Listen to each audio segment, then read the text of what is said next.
Salut à tous, bienvenue sur le podcast XTEM Moto. Comme chaque semaine, les utilisateurs ont la parole. Aujourd'hui, ils vous parlent du sac à dos Kriga R20 Gaz.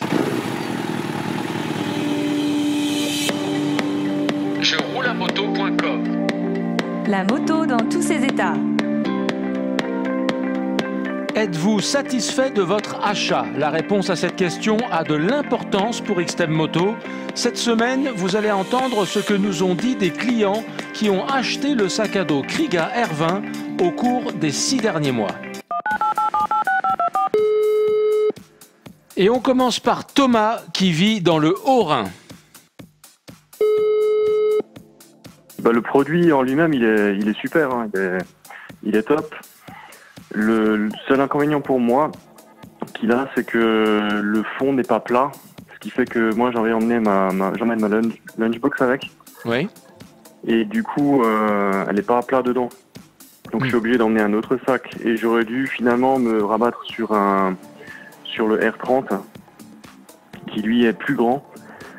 Mais bon, du coup plus volumineux. Ah oui. Parce que l'avantage du R20, c'est qu'il est bien profilé, il est pas, il est bien quoi. Sauf pour emmener la lunchbox, là il est pas bon. Il est bien équilibré en fait du fait qu'il a ses attaches en X et bien réglé, il est pas lourd du tout, hein. Moi qui ai maintenant une hernie discale, justement je cherche des solutions pour réduire le poids. Il est bien, super. Moi j'ai rien à redire dessus. D'accord. Si vous deviez lui donner une note de 1 à 5, vous lui donneriez combien? Oh, je dirais 4,9. Et on continue avec Arthur qui vit en Haute-Savoie. Ouais, il est super. Il a acheté pas trop cher sur le site. Enfin, c'est un peu cher, mais vu la qualité, c'est un super sac. Et puis, je suis super content. J'ai pas l'habitude de mettre des commentaires sur Internet, mais il est super le sac. Je suis content de mon achat en tout cas. Le sac en soi, il est un peu lourd, mais vu que c'est un sac extrêmement bien, il répartit extrêmement bien le poids, du coup, j'ai déjà pris des dizaines de kilos dedans, et puis il se porte plus facilement qu'un autre sac Eastpak simple, avec 5 kilos dedans, alors que si on met 10 kilos dans celui-là, on sent rien, vu que le poids il se répartit bien. C'est le genre de sac que j'aime bien, parce qu'il a une attache spéciale, vous savez, qui vient plus proche, qui n'est pas sur les épaules, qui vient plus proche et un peu bien attaché. Ouais. Ok. Donc si vous deviez lui donner une note de 1 à 5, ce serait quoi? 5 du coup. 5 sur 5. Rien à redire. Ouais.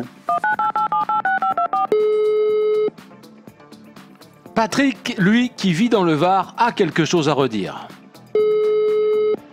Il est trop lourd. Il est trop lourd. Ouais. D'accord. Donc ça, ce serait un point négatif. Est-ce qu'il y en a d'autres négatifs ou est-ce qu'il y a des positifs aussi?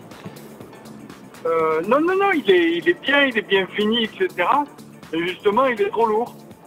C'est-à-dire quand vous pouvez pas l'utiliser pour tous les jours, simplement avec rien du tout dedans. Je veux dire, c'est trop lourd, quoi.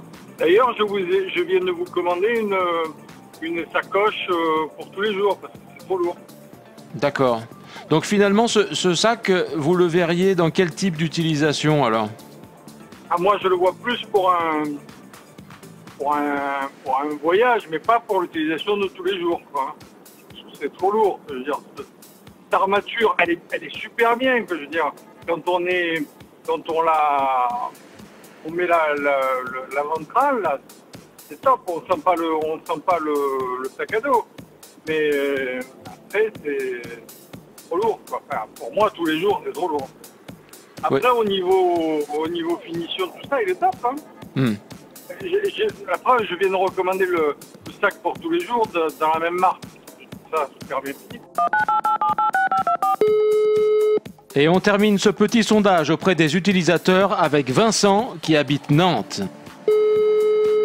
Il est vraiment très bien foutu, je trouve. C'est vachement bien le principe de pouvoir avoir les ceintures là qui ferment bien au milieu, là, ce qui fait qu'on ne le sent pas en fait sous les aisselles et tout, et c'est vraiment bien, ça laisse vraiment de la liberté en fait, on se sent bien libre sur le dos, là, c'est vraiment agréable. D'accord. Voilà. Non, il est bien. Le seul petit défaut, oui, c'est qu'il n'y a pas d'ouverture de sangle de glissière double. C'est-à-dire que quand on ouvre les fermetures, on peut les ouvrir que d'un sens. Il n'y a pas une deuxième. Il y en a où on peut ouvrir d'un sens de côté. En fait, c'est sur la grande poche. Le mise plat, en fait, c'est qu'il n'y a qu'une seule. La glissière, elle est pas double, en fait. D'accord. Vous auriez voulu un double curseur. D'accord. Ouais, bah oui, parce que c'est pratique, en fait. On peut ouvrir, comme ça, on n'est pas toujours embêté. Des fois, on peut ouvrir d'un côté, le refermer de l'autre. Ça dépend comment on le place, comment on le prend. Là, il n'y a pas le choix, en fait. D'accord. Donc, voilà. C'est le seul petit défaut. D'ailleurs, lui aussi m'a dit la même chose. Voilà, c'est tout. C'est ce truc qui a comme problème dessus. D'accord. C'est pas trop un problème non plus. Hein. Je peux quand même vous demander si vous deviez lui donner une note de 1 à 5, vu que vous l'avez testé, vous lui donneriez combien? Ouais, franchement, un bon 4. Un très gros 4, 4,5.